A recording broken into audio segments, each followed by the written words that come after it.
Um, yeah.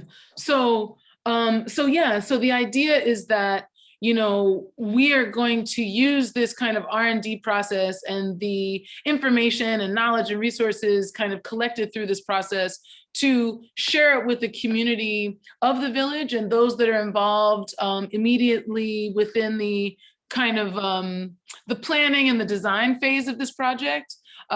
Because the community, as you know, if you're familiar with the village, you know that they're always involving the community. They're deeply integrated into everything that the village does, And so this is no different.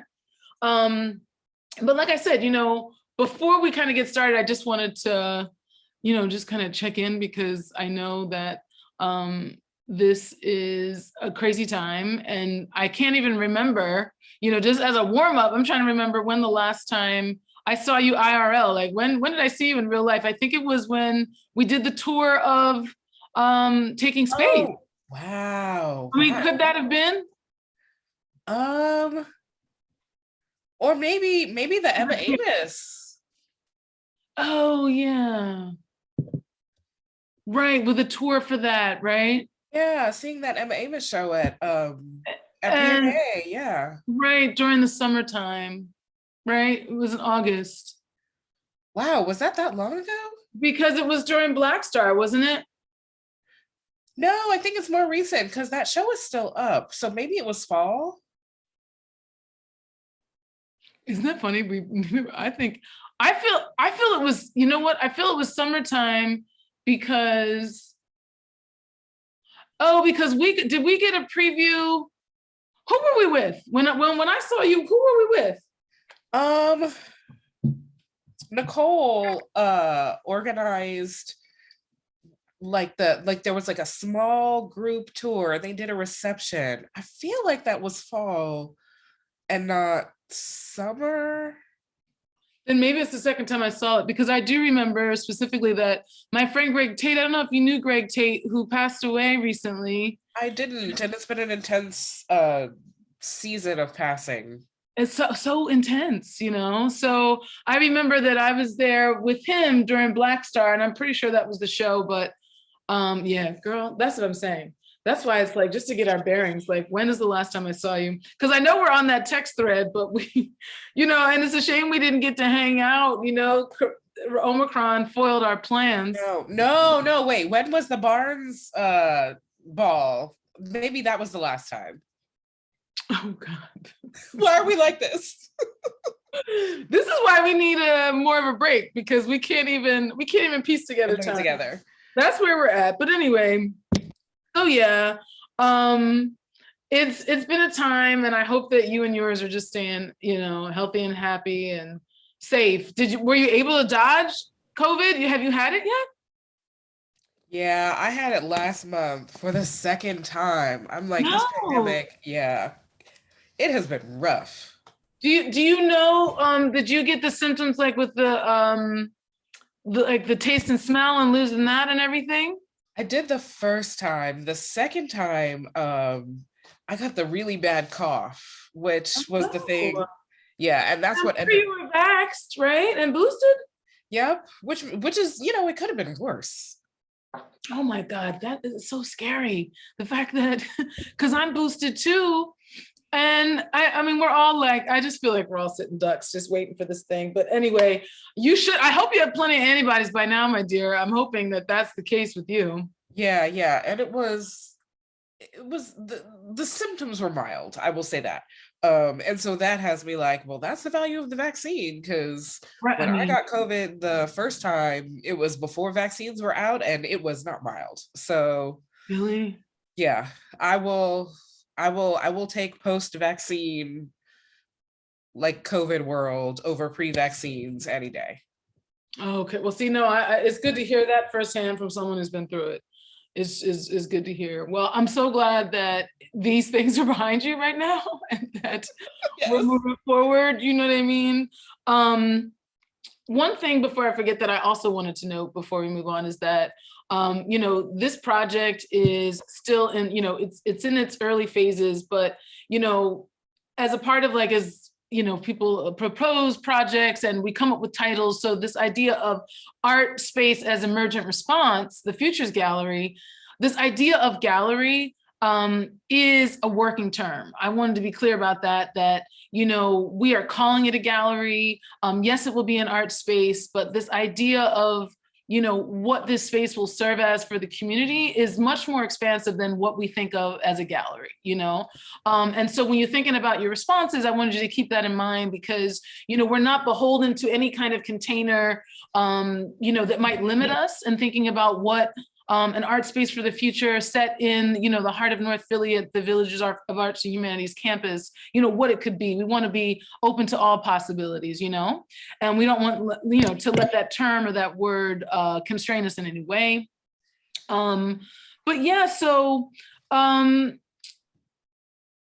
think how we'll start too is that, we're recording, but it's great to kind of get just an overview, like, some highlights from your own bio, kind of like, I'd love to, just have you state who you are, your name, the title that you want to choose for yourself, and then any kind of highlights from your bio, whether it's past projects or current and future projects that you think might relate to the nature of this inquiry today around the Futures Gallery and spaces of the future,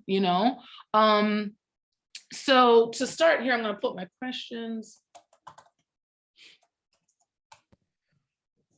And thanks for that overview. That was like great. I really love thinking about the gallery as sort of like a placeholder for just an expansive container or gathering space for art for the community. Like I want to meditate on that for a little bit.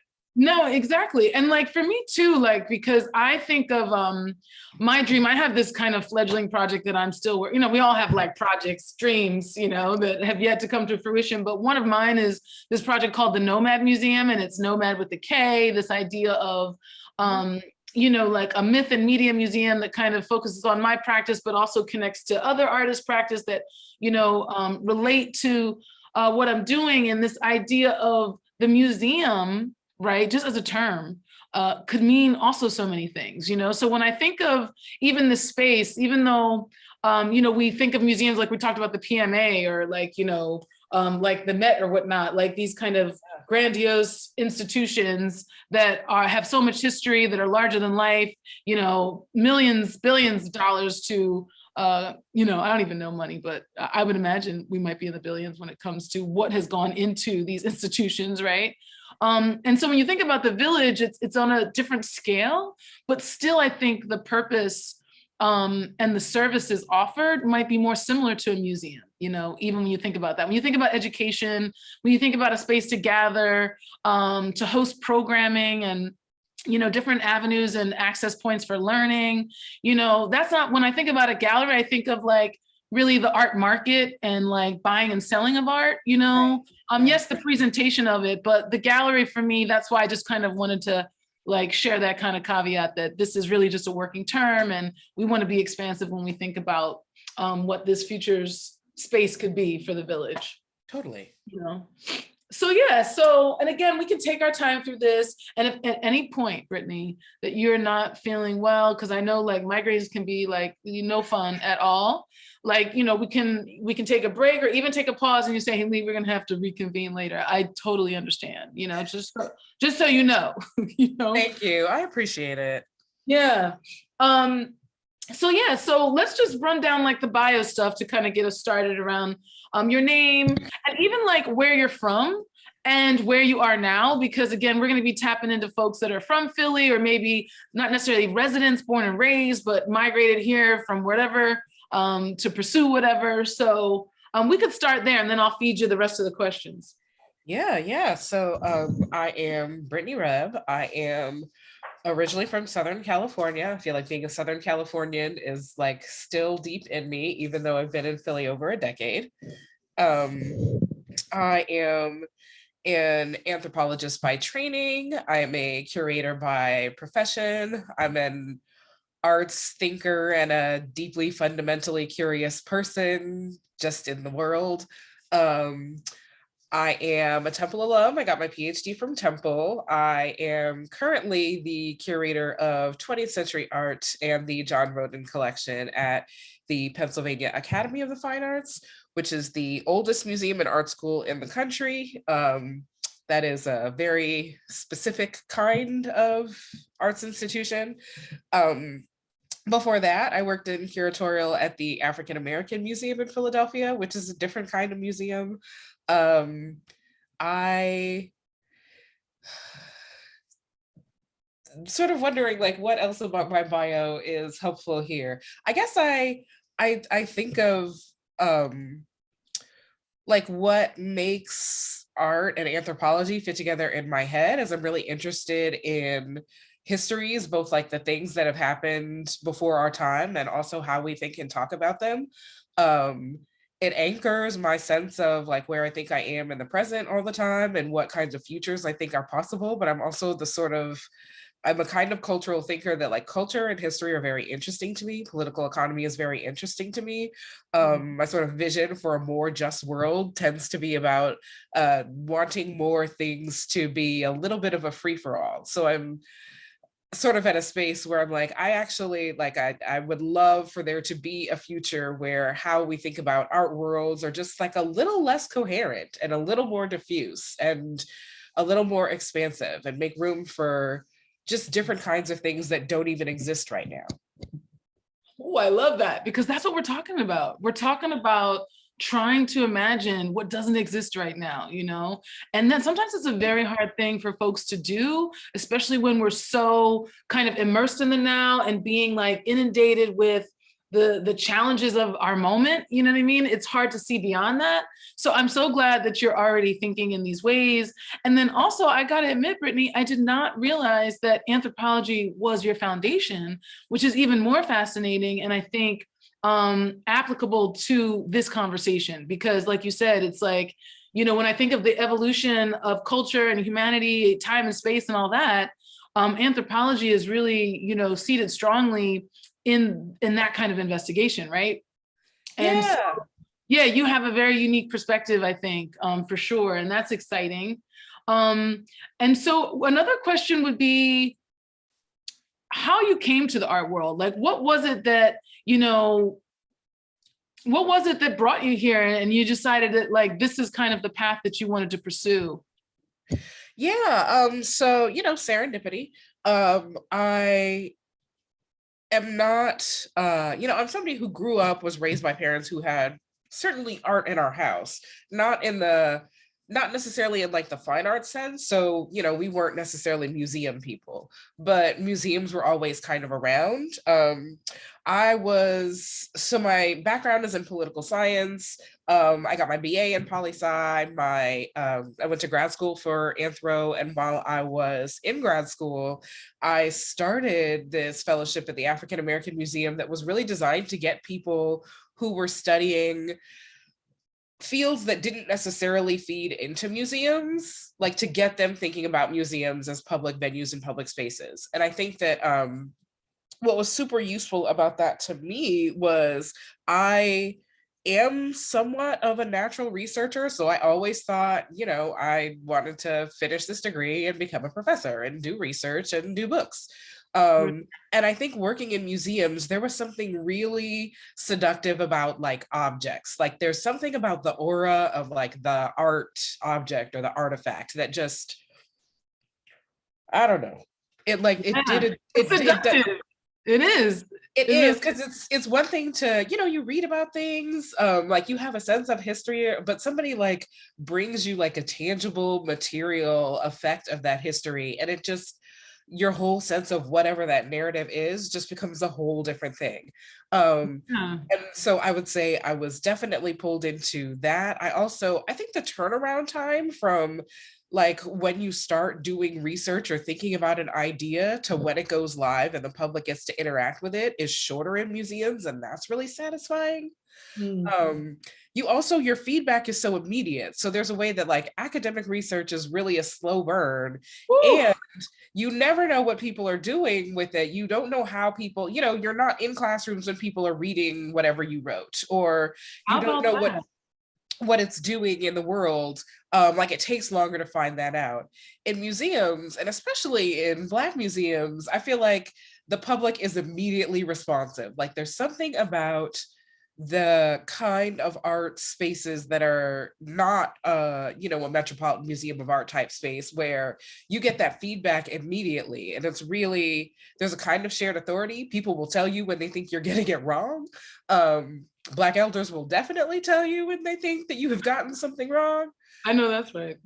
That I think is really generative, because I'm the kind of person that's like, oh wait, hang on, let me get a pen. How have I Right. Let me course correct on this, you know. right, like how are we seeing this Yeah. differently? Yeah. Because sometimes it's not, like sometimes it's not necessarily a wrong, sometimes it's a talking past, and sometimes Right. it's like a seeing things differently, but sometimes it's really like, no, so here's what you can't figure out if you just read, you know, books that have been published on white presses. Right. And Right. that's a beautiful thing. I think that there's something about that that made me feel like professionally that was the space that I wanted to be in. And also just, you know, art is amazing. If you have to have any kind of like waged labor, you know, rubric under capitalism, the arts are a pretty great one to have. That's especially if you can be, you know, gainfully employed. Like, you know, if things can work out for you and you're not going to be that quote unquote struggling artist, then by all means, like pursue an, you know, a path in the arts because of the inspiration and the beauty and the hope and all the things, you know, and the possibilities for social change and all the wonderful things, the transformative things that can happen through the arts. But the thing that you said about the responsive nature of museums and just art spaces in general was really resonating with me, because also as an academic, as someone whose dissertation is just collecting dust on the shelf, and if it wasn't for the fact that, you know, the whole, my subject matter around apocalypse, right, is like, it's kind of a perennial thing and it happens again and again, and it's happening now. But like for those who might have chosen a different subject matter, like you said, it's like my dissertation was published in 2014. It's 2022, you know what I mean?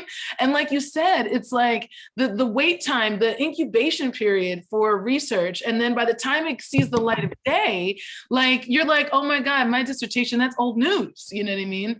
And after so much work that goes into it, there's something of a, I don't know, there's like a moment, it feels almost defeating, you know what I mean? When like you just can't hold on to time or stop it, you know, enough to catch up to where your research is and all that.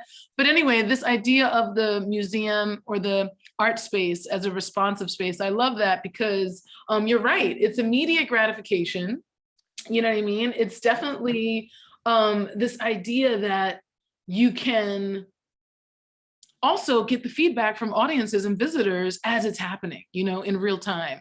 And also engage people in conversation through public programming, which I mean, I've attended some of the ones connected to Taking Space and the ones that you've participated in. And I'm sure, you know, that's one of the great tools of a curator or anyone, especially educators as well in the arts, you know, it's like this public program and the community conversation. Yeah, it's like you don't actually know what the work is doing until you have the community conversation. Right, no, for sure. So I think you might have noticed that like in the initial emails I sent you, there were like these two kind of core questions that are really the overarching questions that also hopefully will lead to this other set of questions that are specific to not just you, but then also just ones that dive a little deeper into each theme, you know, each core theme. And that first one was, how do we create a gallery that holds space for the past, present, and future? And you kind of already touched on this idea of time as an anthropologist, and how time and history have always kind of been integral for you as like, you know, a cultural producer. But then as you kind of entered the art world and the museum space, how that connects to the arts, and wondering, you know, how do you see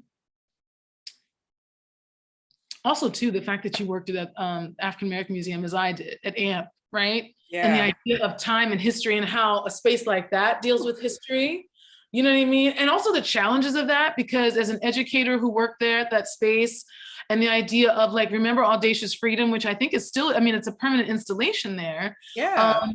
And the idea of how we keep history, keep the past fresh, and how we can actively respond to that in the here and now and use it to shape our futures. What are your thoughts on that in terms of how a space might function in that capacity? Yeah, I mean, this is something that I think about a lot in art spaces, especially because there are, you started this conversation by talking about like, galleries tend to function as a place not just to show work, but sometimes to, um, for people to buy work, to sell work. I think the thing that has always appealed to me about museums is like archives, like the idea of archives. I think that there are lots of marginalized people in the world who cannot access histories that are important to them, that are relevant to them, oftentimes because in major mainstream well-funded spaces, like those histories aren't captured. So you end up with this idea that this history doesn't exist, or that there are people who don't have a history. And so my thinking about like time across, how do you hold space for the past, present, and future? For the past, I always think like, what's your relationship to the archive? Like, who is in your archive? Who is organizing your archive? Is it material? Is it immaterial? How are you making space for the past? Because part of that is like, it keeps people from being gaslit, right? It keeps people from being told, well, you don't really have a history, or you're trying to create something wholly new from scratch. There's something that actually is a little bit disempowering about that. I think that especially when there's a history that does exist, and this is a time that I've spent thinking about that a lot, and my face is going to leak even more because it makes me really emotional. I think we're in this is an intense season of loss for so many of us. So many of us like have lost people, are actively losing people. This has been on my mind, like, so this is an anecdote that will take a little bit of a long way around. Oh, I love that. That's what we're here for. So Mo Brooker passed recently. Oh, I didn't know that. I didn't know you didn't know, like just last week. No, and my dad was friends with Mo, and I know I didn't know that. No. I'm so sorry. Oh my God, it just keeps happening, Brittany. I know, it's so like there's so much loss in the world. There's so much loss in our sector.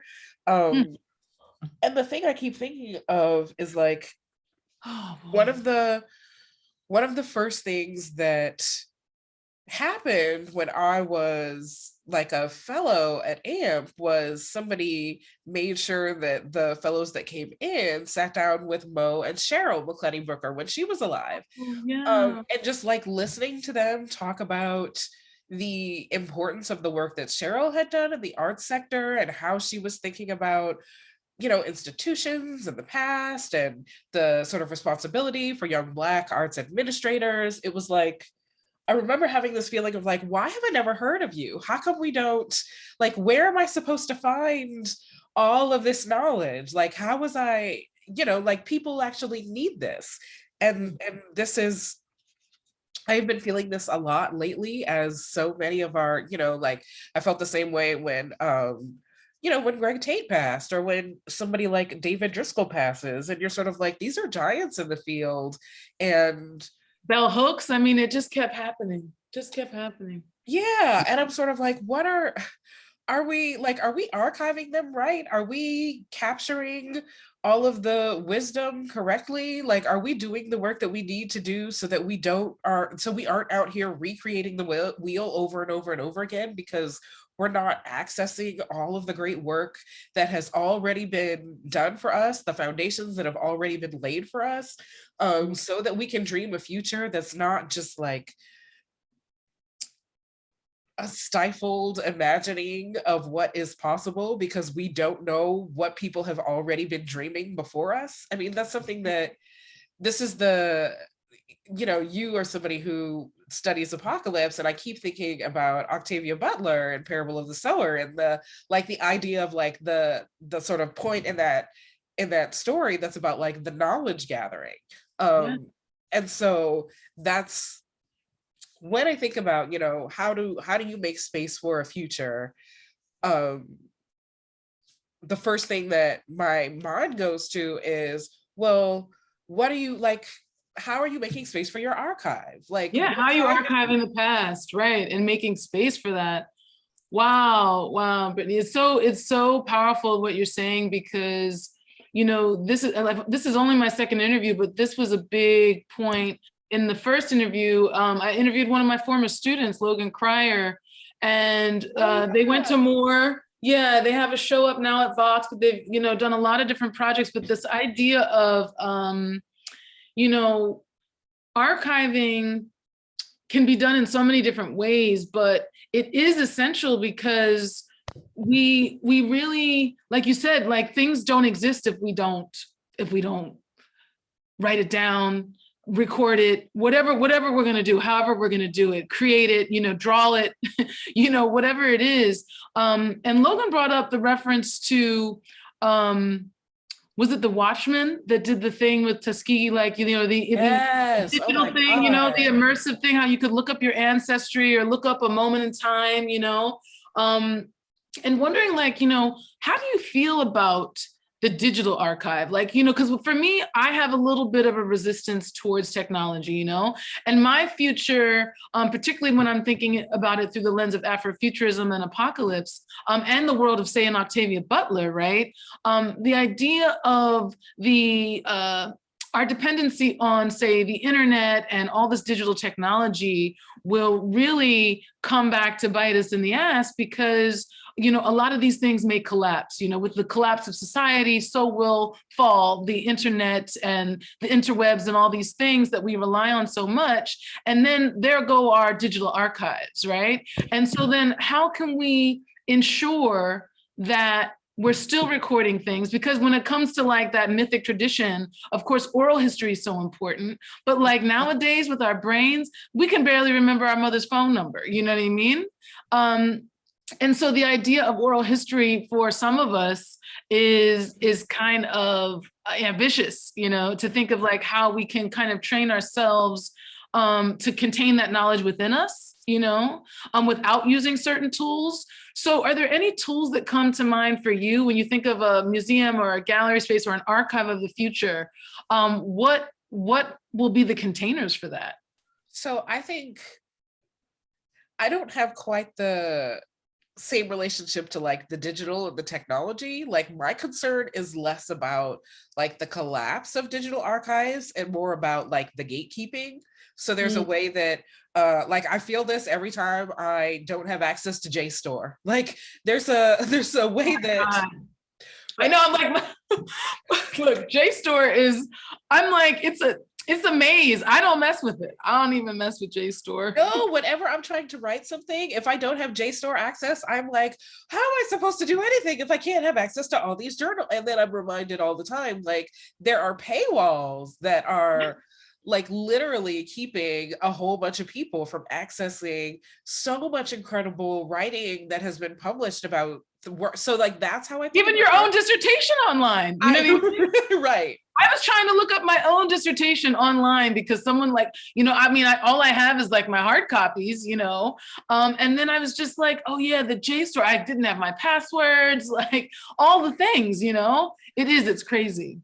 Right. Or, you have to be nestled in an academic institution, or you just have to be willing to pay like those crazy fees out of pocket if you want that kind of library database access. And so that's usually how I'm thinking about like the digital archive, who can afford to access all of this material? Like if you have to be a student or a faculty or staff member at like a Research One university to even have access to this trove of digital images, like what does that mean? And I think about this every time I hear about, a great story of so-and-so left their papers to this university and they're being processed and they should be available in, 2 years or 3 years or whatever.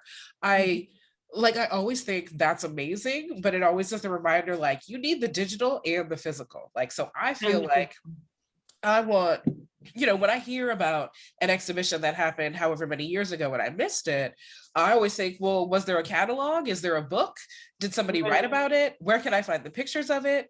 I mean, there's a way that I think the physical archive is important, not because I think necessarily that digital archives will collapse, but because I think that people will gatekeep digital archives. Access, right? Just the sheer access, and that's to your point about the value of the museum, because the fact that the way that academia has like its gatekeeping and the walls and economic, Yeah. these things get in the way as well. The museum is open to all, and so are their archives, we would hope, right, that we could go in and access these archives. And to your point too, again, about Octavia Butler, the library, I want to call it the Huntington, I think it's the Huntington Library. They have all of her papers right in Pasadena. I want to make sure I got it correct, but I was able to, through Moore, get like a research grant to go there. And it was just like a dream come true, because you can find things online, but to be able to immerse yourself in the many boxes and stacks of stuff, the ephemera and the paperworks and the manuscripts, the notebooks and things, like that's a whole nother experience.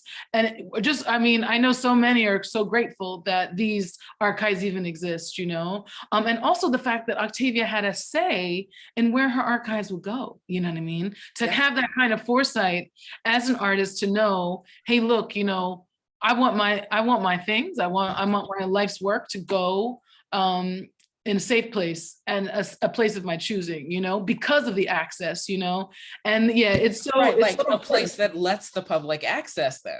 Exactly, because there are certain kind of things you have to be mindful of, like maybe an application to fill out, but it was very minimal, you know what I mean? And you didn't have to, it didn't require you to have a PhD or any kind of, special degree to get in there to access the archive. So that's definitely very important. And that's very different than, leaving your archive to like an Ivy League institution where like the experience of access is going to be very different. And so I think that like the way that for you, part of the experience, archives also don't digitize everything. So like that's the thing that we know, that if when you go to a place to physically go through like files and boxes, like you find all the things that the institution maybe didn't digitize because it didn't seem important, but that might be important to you. Like you find those different notes, those handwritten notes or those papers, those books, those extra photos, and they're meaningful. Right. So I think any space that's thinking about how to make space for the past has to be thinking about, well, what are the archival needs of this community? Are they wanting us to have newspaper clippings? Do they want us to keep like physical photos of things that have happened? Does somebody need to bring in like a physical address book so we can like archive the community that way? Or are we talking like all digital? Because all communities aren't all like tech savvy. Like there actually are some communities that are more sort of internet based than others. And so I think that has to, and some of that is generational. Because that digital divide is still very real, and people still talk about that, not in the same ways. I feel like it was kind of all a buzz when people were talking about grant writing and projects and things that would help close that divide and close that gap. But it still exists, and to be quite frank, it's starting to exist for me. You know what I mean? Like I'm realizing that, I don't know how to do all the things now that are coming up in the generations that like, are indigenous to that time and that particular generation. They're already so familiar because they're growing up with these tools in their hands, Well, wait, what kind of tools are you thinking about that you're not familiar with? I hate to say it, but like, honestly, maybe even still the internet, like even the ability to search, like, the idea of like, when I think of like how some youth are able to find things with the quickness, you know what I mean? Okay. There are even shortcuts for that, you know? And so I'm still going to Google and like, you know what I mean? Putting in my little keywords or whatever. But I feel like there are even more advanced ways to find information faster. People know where to find certain information. Maybe there's certain websites that have certain things so you don't have to go through, the search, and the trip through the rabbit hole is a lot shorter for some, I think, because they know how to get to that information faster. And yeah, but I also think that there's a divide around like discernment. Like, I think those of us who remember like early internet, remember when you could just throw anything up on the web. And so sometimes you would find, when you would be searching for something, like I feel like we who remember early internet are very quick to recognize like a hoax when we see, like, there's a way. Sometimes you get to a website and you can tell by the background, by the font, right, by the right. like voice that the text is written in. You're like, oh, this is an incredible source. And there's a way that like that's its own kind of savvy. Yeah. So like just being able to find information fast is not the same as being able to assess whether or not that information is Is credible. real, right? Or even real. No, but you're exactly right. And that's actually where I fall short, because I think the more time you spend on the web, the more you like the discernment is even sharper, right? And for me, that's where my challenge is, because I don't spend a lot of time there. And so I might not recognize that hoax or that, that fake news or the website that is not legit. Because I have friends telling me like, oh, you come on, like you really fell for that, or you know what I mean? I have to do better. I have to do better. But but that's the thing too. So the idea of, I love what you said though about the fact that you got to ask the community what are the tools that are best for them in terms of the archiving, like how do they want to contain this information so that they can access it, and so the generations after them can do the same, and it's also about diversifying, right? Like it can't all be digital, right? There's other ways that we can do it where maybe some's digital, maybe some are bound books, maybe some are recordings, even podcasts and things of that nature.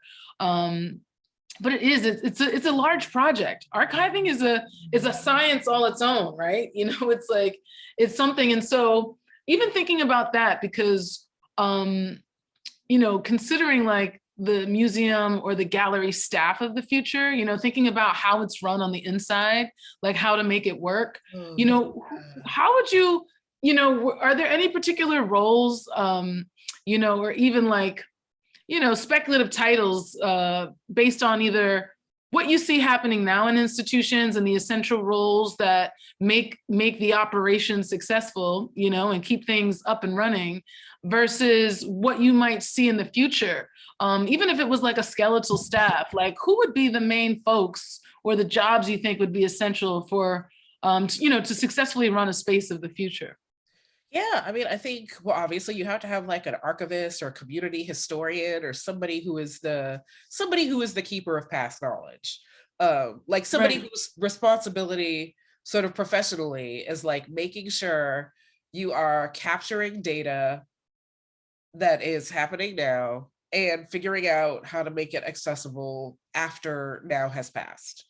I think there's for lack of a better imagination, like you do have some basic sort of administrative like necessities around, who is head of the organization, who is going to be head of your kind of marketing function, who's going to be making sure that the word gets out about everything you're doing, Right. who's going to be head of your sort of financial operations, who's responsible for making sure you are bringing in resources, so that all your dreams are not just like dying for lack of financial support.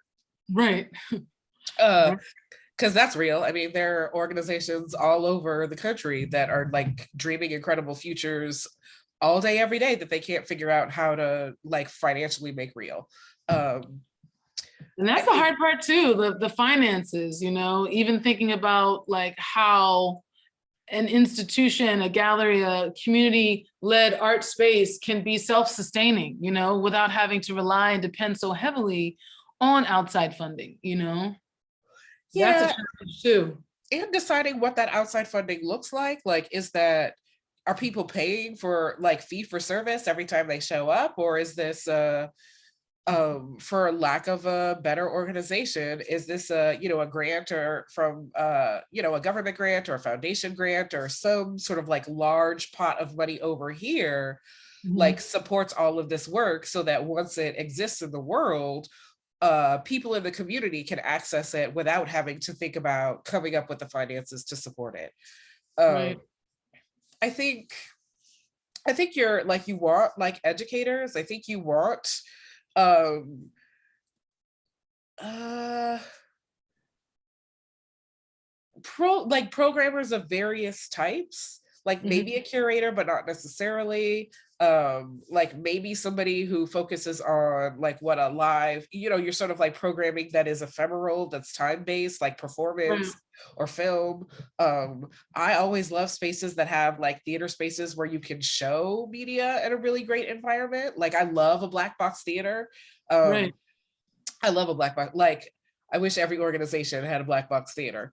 Right. um I Right. think performance is like a really like key overlooked like art form that is meaningful to so many people, so that always feels like a really productive space. And it also, it is a communal space, right? It's the gathering. So there's a way that like some people like about a gallery space that, you know, it'll be staffed by folks who will let you just sort of sit in silence as you like take in whatever visual stimulus is available. But that's a different kind of engagement than like a performance space where it's supposed to Right. be active and dynamic.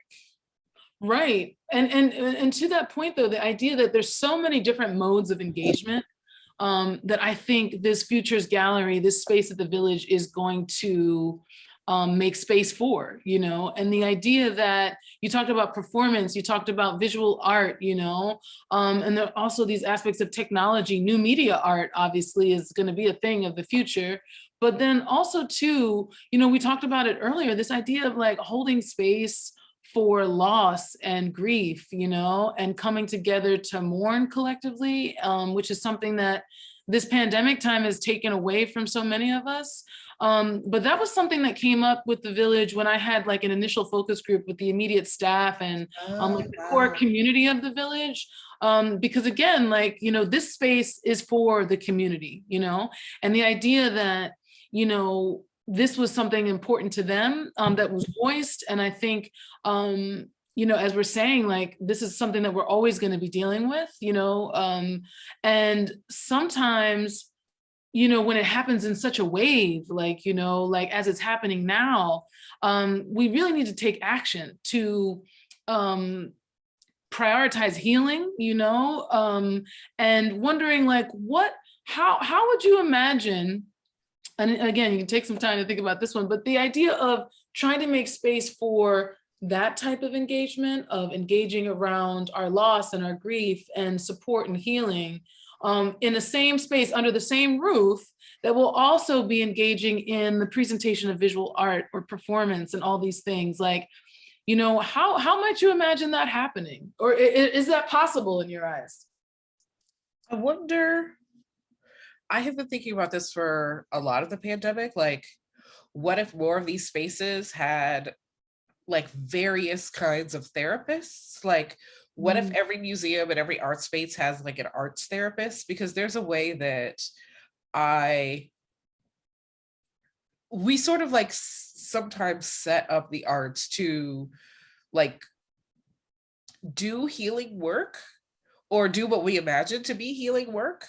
But the kinds of people that staff those institutions that make those performances or make those exhibitions like are not professional healers. So, you know, I've had the experience, you know, professionally where I'm in the gallery and somebody is reacting to something that's on view, and having like a complete emotional reaction, you know, crying in the whole bit. And Right, I'm right, sort of like, whatever your whoever is in the room at the time is not necessarily like a trained professional to sort of like guide somebody through whatever reaction they're having to like either the issues or the work or whatever is sort of moving yeah, them to be really emotional. And so I think like, well, what if we actually engaged in people who were trained professionals to do that work and who did that work successfully, so that we don't just have, whoever is around at the time, like Right. responding, because everyone is not a natural healer. No, no, no. And it's just like what I learned through the Bartels Foundation, Trauma Informed Practice for Teaching Artists, that like there really is, there's a methodology, there's a methodology for dealing with, I mean, and multiple methodologies, not just one, but understanding that there is an approach to be taken when dealing with folks who are suffering from trauma, have had loss, or dealing with grief, or dealing with mental illness even, and trying to process life all around them. And also being within an art class, and being within a space where art is so provocative, like you said, it can be so emotive, it can bring up so much internally within individuals and within the collective, that we got to think about providing that service, alongside of the presentation of these works, because a lot of it is an immersive experience these days that can be overwhelming, and like you said, it's just like, what do you do when you see someone having a serious moment, an emotional moment within your gallery space? You feel a responsibility to that, right? Because it's almost our doing, right? Like we're the ones that created that environment to kind of bring about that response, Yeah, absolutely. So I keep seeing this, so many institutions keep like doing shows that are about grief, and there are no grief workers and there are no grief workers involved. Right? And I'm just sort of like, so you just have people who come into a public space and they are weeping in your galleries, and right. Your visitor services folks are just like, well, okay. I mean, that's right. No, everybody's just watching tears fall. Nobody's there to catch them. No one's really there to catch them. And I think, that's one of the things that is on the minds of the folks at the Village in terms of, trying to make space for that, and making sure that, and not just like for, the kind of dealing with and processing of the art or the feelings in the moment, but also too, like having a dedicated space for the memory of our ancestors and the folks that have passed on, right. like some sort of community altar or a space like that, where, because as the Village, the campus of the Village has so many like sacred parks. I think like some 15 parks are, there and have become such a place of gathering for folks to let that out, to find inspiration, to find peace, and a space where healing can actually take place. And, these are on the grounds of the Village, but what about if there was an actual space that was dedicated to that, and what that might look like? Because I remember, I guess it was Leeway's 25th anniversary show. I don't know if you caught that at Moore. Yeah. And oh gosh, I'm trying to remember the artist's name that it's on the tip of my tongue, because she was in my class too, who did she was in the Bartow class that did the altar. If you remember, there was the altar towards the back. Yep. It'll come to me, but anyway, she was amazing, and the altar was amazing, and it grew because people came and they were able to leave objects and artifacts and words and prayers and things, and also pray at the altar and meditate there. Like it was an open and interactive space for that. And I think the Village is keeping that in mind for this space as well. But anyhow, so what I wanted to do is I want to kind of move on. I think with one more question though, that you can give a fairly brief answer to before we move on to the next set. But this idea of thinking about the institutions that you've been to, the museums and the gallery spaces, the artist-led spaces that you've been in, and the kind of activities that happen in these spaces. Are there any activities you feel are missing that you would want to see in a space of the future? Because I think you already kind of talked about performance, like having spaces hold, like having a black box theater and a dedicated space for performance. That's something you'd like to see. But is there anything else that comes to mind along those lines?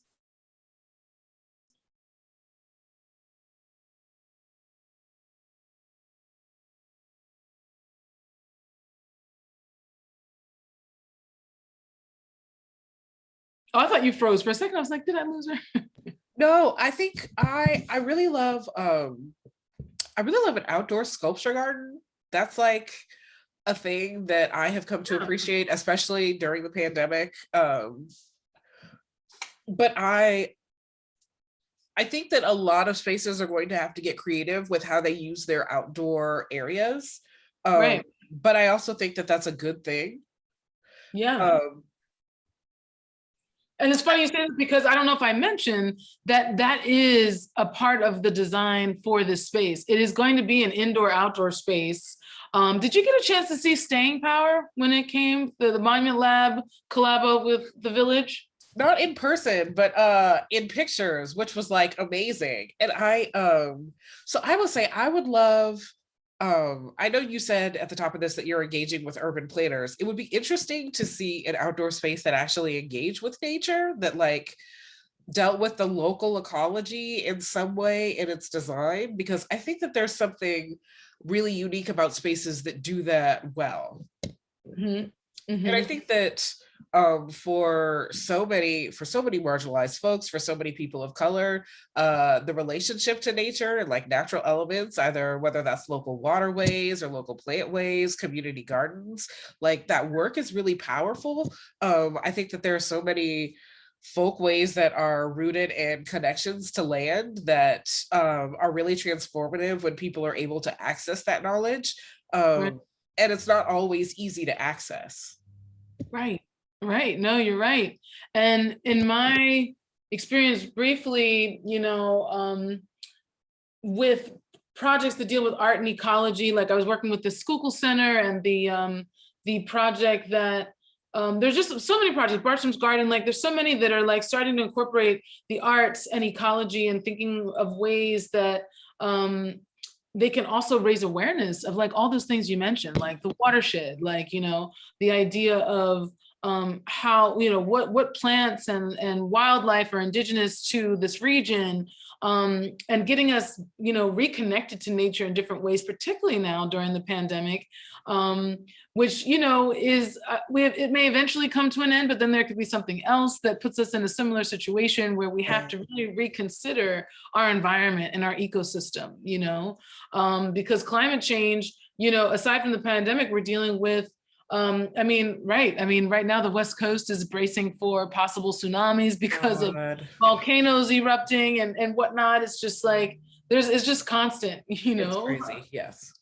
Um, But I mean, I also think about like how powerful it is for spaces that have this may be beyond the scope, but like spaces that have community gardens, and then also like teaching around like cuisine and cooking from what comes out of those gardens. Like I think that it's such a holistic approach to thinking about the person, and making sure the audience that engages the space is doing so in ways that are just like rooted in the world. Yeah, no, for sure. And I know that that's something that, because, the Village also has, they have a garden, they have like, an urban garden space that, if I'm not mistaken, it was Amber Art and Design, if you're familiar with them. Yeah, They were, I think, one of the first artists in residence for the Village. And they did kind of like, for lack of a better term, I guess it was like a farm to table kind of thing, but they did a community dinner, which was a way for them to share with the community, engage with them around their art practice, but also to, tap into what's already right there in the community, and they did. They had a dinner that spoke to some of the things that I think were harvested there from the Village Garden and the surrounding areas. So this is definitely important, right? Because it also teaches us sustainability. And there's so many urban farms, particularly Black-led urban farms in Philly and beyond, that are thinking about this. And, I know some of that work firsthand, and I'm just so amazed by these folks, because I'm not a farmer myself, but even that's gotten me to then sign up to get a community plot outside, my apartment here in Germantown, because I'm just like, what? That's so cool. Yeah, look, I didn't do too well last year, Brittany, but this season I'm gonna do better. It's not easy. It's not easy. It's hard work. It's hard work, But one of the questions I have is about technology, right? We kind of already talked about that in terms of the ability to present in a Black box theater. I imagine like, a sound system and whatnot, but even going beyond that and kind of using our imagination to think about the type of work that is going to be presented in the future. And I know it's hard to imagine the things that have not yet come to pass, but the idea of, thinking about as a curator, what tools, what resources do you think are you going to need to have a handle on in order to present the artwork of the future and the artists that are doing so many things? Everyone's practice is evolving in some way through technology. Yeah, I mean, I sort of think about like visual technologies, like technologies of thinking. So in the way that timekeeping is also a technology, like I think about like what do we need for, how do I want to word this? Like I sometimes I want us to get away from the sort of over reliance on gadgets to access arts. Like I wish more institutions had a kind of like tech educator that was like less a technician focused on figuring out like cool new ways to install and design spaces, and more like a liaison between institutions and publics who are actually like a little less tech savvy, like somebody whose job it is to do some of that educating work, some of that teaching work to like bridge that technology gap that we were talking about at the beginning of this conversation. Because I think I think people who are tech savvy take for granted that not everybody is. Like, yeah. I think there's a way, like, I feel like there was a wave where everybody wanted everything in museums to be, touchpad, digitized. Right. In ways that were like not actually that satisfying to end users. I know. I'm glad they moved away from that, because for a minute, like you said, everything was going to be a touchpad. Everybody wanted to use that computer technology, the screens and everything. Or like an immersive space that required like a headset. And like there was so much of that. There's still so much of that. And I'm sort of like, okay, but actually, like, sometimes I actually just want to sit and look at a painting, and I want somebody to talk to me about like painting materials as like technology, because there are points where some of these materials were new and they were innovative, and what they allow are like various kinds of things that we overlook because it's not an electronic object. And so I think about that a lot, and it might just be the kind of institution that I'm in, or that I work on the 20th century. But it's also a way that I really want to stop overlooking innovation that is happening around us that isn't based on like an app. Right. I feel you on that, because I'm thinking about what's like Mark Zuckerberg in this metaverse thing, and I'm just like, if that's where we're going, when are we going to engage with people in real life if we're so busy immersed in the metaverse? I'm like, it feels like such a substitute for life, and it's just like it's frightening a little bit, or a lot of it, to be honest. It's also deeply I'm just sort of like, we haven't figured out how to be kind to each other in the real world. I can't really, like, I can't go too deep into that. Right, because it'll be mayhem, right? It'll be mayhem in the metaverse. Lord have mercy. But can you give me 1 second? I need to. Yeah. Yes, please. Take your time. Take your time. Thanks.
Sorry, friend, my sinuses are killing me. No worries. You know what? I'm going to wrap this up. I'm going to actually skip to the last set of questions because you've given some really great answers, and I'm really loving your feedback. And I feel like let's just wrap this up and then let you rest, my dear. You know what I mean? On this Sunday afternoon before this snowstorm hits. I'm on the chills myself. Yeah. So these questions are more about logistics, right? We were going to ask. Oh wait, hold on. I got to plug this in. Hold on. Yeah.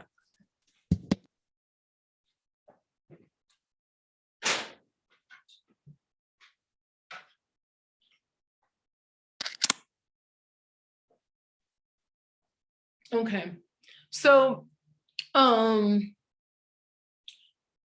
we were going to try to ask, like, some of the folks we were talking about, like we mentioned, like urban planners, folks who've been dealing with, like, like whether it's operations manager of an arts institution or facility, or someone who was involved maybe in the capital campaign of building a new building or a space, and that has now since been completed. They might have a better handle on some of these logistics, but I think that also as a curator who is very much aware of space and how, you're thinking about installation design and all of these things, and also about timing and programming and the curatorial process. Let's think about, for you and your past experience, the process of curating a show, of developing a show from start to finish. How long on average does it take for you now? And then how do you imagine that process changing in the future in terms of the timing and the logistics of actually just making it happen? Yeah, so this is really unsatisfying. It always depends on the show and the idea, right? So I always have to, and the resources, honestly, the resource gathering, making sure that you can have the funding to support an idea is typically what takes the longest when shows take long to plan and install. And so I would say, there are collection-based shows that I've been able to do either because like the idea was expansive enough and the objects were sort of like the art was available. It didn't require a lot of, it wasn't a lot of works on paper that required a ton of framing. It wasn't a lot of historic objects that require a lot of conservation. That's an installation that can happen very quickly. That's not the same when you have something where you're trying to exhibit things that are very old and need conservation treatment, and so you need to make time for that. Or sculpture that's really complicated to install, so you need to get teams to come in and do that. Like the variations are all over the place. I think that in the future, I hope this work slows down. I think a lot of the best work that I've seen that happens in our field is like work that people have been thinking about for a really long time. And like give it the space to breathe and give the time to sort of think and write about it in ways that can make sure that work finds its audience. Right. I also think that in spaces, like part of what makes shows sort of take easier or longer, for me, the sort of sweet spot is like 2 years.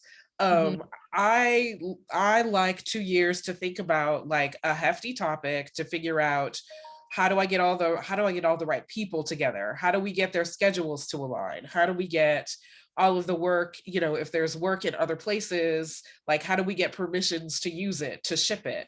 How can we make sure that like people who are doing programming have time to think about what's the best way they want to do that? If we need external funding, do we have time to apply for it? Or does just not having it mean that we just don't get to do it at all? Like, I like to have time to be able to plan that. And I think in terms of physical space that can be modified is what's probably like most necessary for doing like great work in the future. I mean, you always need, like, as your sort of basics, like you always want high ceilings, you want good HVAC, you want to be able to like install in temporary walls if you need to. You don't want to be required to be beholden to like a strange wall configuration. There are these sort of basics. Right. You Right. don't want gallery spaces where you have so many windows that they like take away your wall space. There's so much natural light that Right. if you have like very delicate things that works on paper, that you have to figure out a way to like shroud windows. Right, right. And the thing is that, yeah, there's all different kinds of curators, and I think it's so great to kind of hear your feedback on this because you have worked with extensive collections, right? Which is different. It's like when you're working within an institution that has a collection, an existing collection through which you are then maybe creating, curatorial ideas for shows and things like that. It's a different thing also too with the process of time, because like you said, you're talking about 2 years, but then one of the challenges that I think that kind of long stretch process presents is that also too, when we think about an art space as a emergent response, like to the world around us, one of the things that was the challenge, I'm on the African American Collections Committee, at the PMA, and one of the things we're always saying was that like, how do we make space for contemporary artists in Philly or even like around the world to present within this institution that is often curating shows from their collections, and the idea that, art is happening in the moment, there's new fresh things and ideas and emerging artists that have never been seen or heard of before on the rise.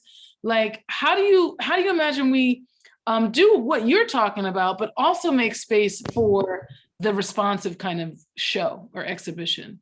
I mean, well, so two things. One, I think you have to plan for it. I think that there's what sucks about those institutions making space for contemporary art, or artists that are responsive, but that also make their budgets like a year in advance, is that it means there aren't the kind of resources available for the responsive work, because nobody had time to plan for something that they didn't know was going to exist. And so it looks like, there's no contemporary artist that's going to get the kind of institutional resources from PMA that like a Jasper John show is going to get, because that's a show that got years and teams of people figured out how much like institutional lifting would be needed to carry that out. And so that's what's difficult about the responsive show, that like by the time you get to it, most institutions aren't going to say, okay, well, we're just gonna set aside $50,000 in a pot to be used by someone at some point. And that's and sometimes like that's actually what you need. And so it becomes a kind of equity issue, that if you have like a budget line item that's for like an unknown artist, like that's going to be something that's small, and that's going to like sometimes require that artist like truncate what they would normally do, and feel like they got short shrift from this other thing that there was more time to institutionally plan. I also So I think that that's something that's worth a lot of people thinking deeply about. I also think that like there's a kind of culture of urgency that we have now that feels like colonialist and capitalist to me, like the idea that like something has to be responded to immediately right now. Like that culture of immediacy feels like cruel. Yeah. And so I am the kind of person that tends to want to like pump the brakes on some of the, how do you do an immediate response right now? And I'm sort of like, well, you want to sit back and think about it. Well, because it doesn't feel good to be someone who's in a position to be calling a bunch of scholars and artists like, hey, can you drop everything and like do this thing for me like next week? Like nobody likes getting that call. Right. No, you're right. You're right. And so I think there's also a way that I'm sort of like, actually, if we can, like, let's figure out how to be responsive. And maybe that requires being in community with some of those folks for longer term, so that we're not cold calling people out of the blue, saying, hey, can you rearrange your schedule and do something for us next week? And I think that that's so when we're talking about staff positions, like Yeah. I think a lot of institutions have like a community outreach coordinator. I wonder if there could be like more targeted versions of that, so that when we're in community with people, it doesn't feel quite as exploitive to sort of call them up and say, hey, we would love to do something responsive with you, like in the next 3 weeks, are you available? You know, when you get that I like call and you are never hearing from that institution, then you're just sort of like, what? No, this is, like, yeah, that's rude. how dare you almost, you know? Like, I But have yeah, life. right. No, you're right. But you're right, because that came up too, this idea of having someone on staff that might be your person who responds, right? Like your first responder, right? Like someone on a museum or gallery staff that is the one who maybe cultivates these relationships that you're talking about. So it's not a cold call, but they have people in their Rolodex, you know, in their network that kind of run the gamut, very diverse fields and people with different expertise that like you're constantly in communication with. And then when the time is right, you can assemble your A team around a specific issue that they, you know, their skill sets or their knowledge base connects to, you know what I mean? And then so that, like you said, we could kind of plan to be responsive because that's what it requires, right? But you're right, there's always going to be that folks, you know, folks are going to feel shortchanged. The artists are going to be like, you know, and like you said, they're never going to be able to execute the vision of which that, like, you know, that they would want, maybe because the budget's just not there. No institution's going to save, you know, a whole chunk of change for Right, to be determined. yeah, for the TBDs, right? No, they're not going to do that. They're not going to do that. But then the last question, then this is the last question before I go, is like really around audience, you know, because that's one of the challenges that we're facing right now. During the pandemic, like so many people, whether it's the, like you said, even the particularly the performance industry, right? These folks are suffering from a lack of audience, right? Like it's a very different, it changes the whole transaction of the art experience when there's no one to perform to, you know? And then when you think about a gallery or museum space that's maybe exhibiting art or, you know, immersive technology or immersive like storytelling experiences, you name it, whatever the art experience is within a space, and the visitor experience, what, you know, what we've come up with is that, you know, we have these timed experiences now where like you've got to reserve a ticket or whatever to go in at a certain time. And so you're not really experiencing the art in communion with others, but maybe with a guest or two within your pod or something like that. Or maybe there's a limited capacity or a limited run for a show, to where if you miss it, like you said, and you got to rely on catalogs or the archives, because like, you know, it was one of those hot tickets where if you didn't sign up right away, and then, you know, when it's sold out, it's sold out, you know, that kind of thing.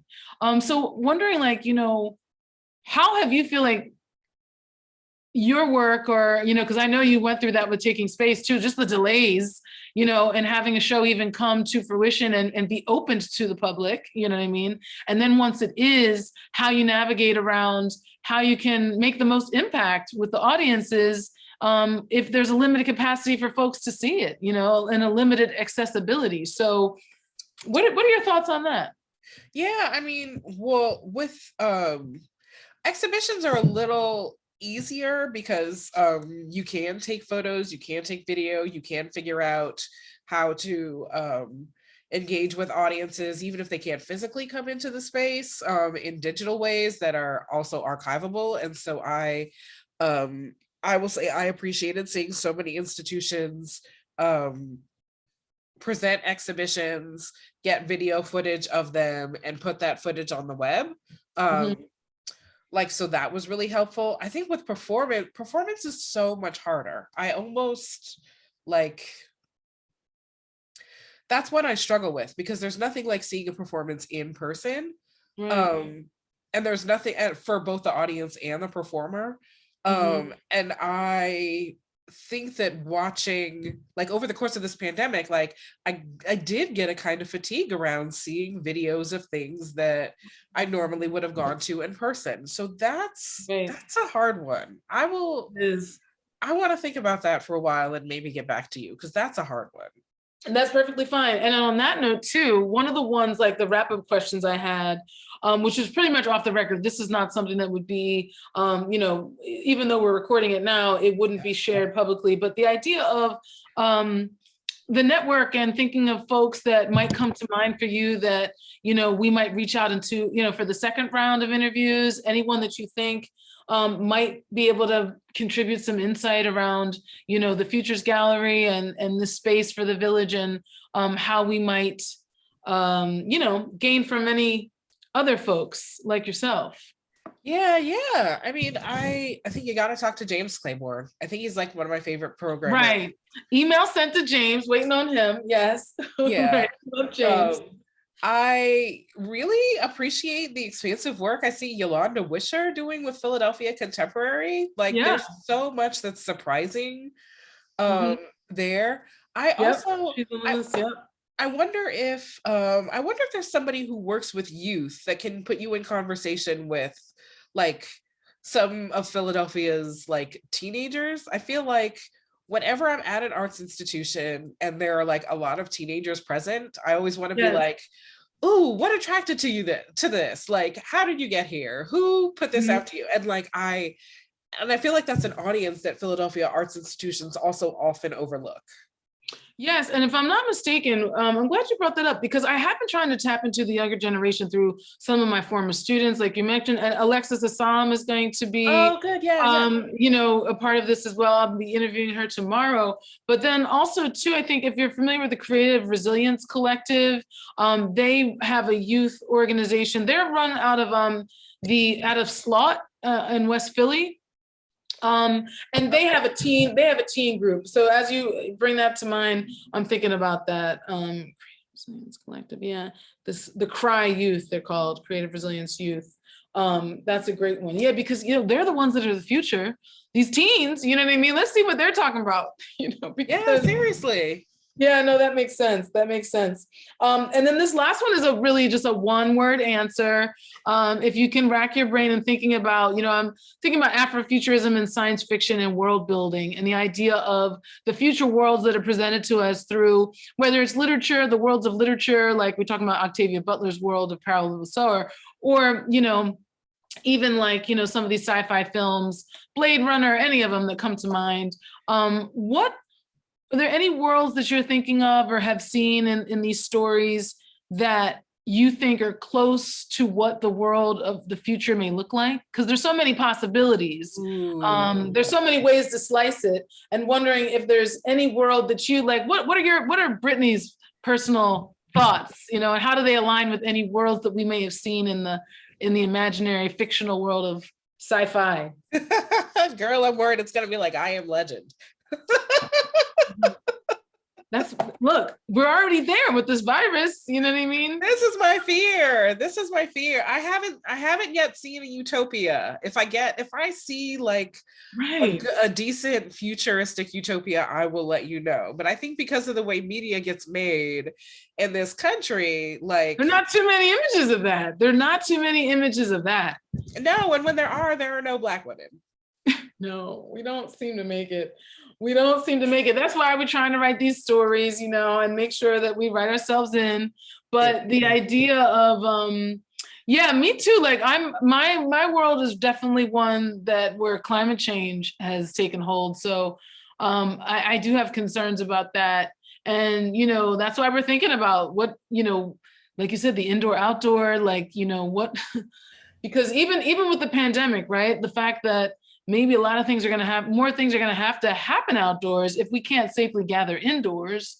So who knows? But yes, all that to say is that, so this is what I would love to do is, I'm going to be following up with folks after, after the interviews are completed, and, kind of keep you posted on like how we're going to present the information. But I'd love to, not now, but maybe at a later date, once I've gathered information, I might follow up with you to think of, because we're trying to present this information to the public, and make this research and development process and these interviews, excerpts from them, available to the public so they can kind of see what this process was like. And also to engage the community, the immediate community within the village, in the application of this research to the actual galleries project, you know? Nice. And you might have some thoughts about how we might do that. And if any other folks come to mind, like in addition to James or Yolanda, please feel free to shoot me an email. But thank you so much for doing this, despite you not feeling well. Oh, thank you for it. You're such a trooper, Brittany. I really appreciate you. And, you know, you're always so supportive of these things. And, Yeah, you know, I think this work is important. It's good that you're doing it. yeah, no, I'm excited. You know, I really have been a fan of the village for so long. And this is like kind of my first official project with them. And I'm excited. And I'm also doing this Afro Futures residency with them that's going to start in the spring. So, you know, we'll see. It's all going to kind of unfold together. But the gallery will open in 2023. So we've got some time. But, you know, the way time goes, I mean, that's right around the corner, isn't it? It really is. It goes so fast. It goes so fast. So please do rest well, take care of yourself, you know what I mean? And hopefully, you know, one day when things calm down with this wave, we will all be able to get together again like we had planned, you know, when Damon comes back to town and whatnot. So we'll keep each other posted on that too, okay? Yes, definitely. Okay, thanks. Rest well. Bye. Thank you. Take care.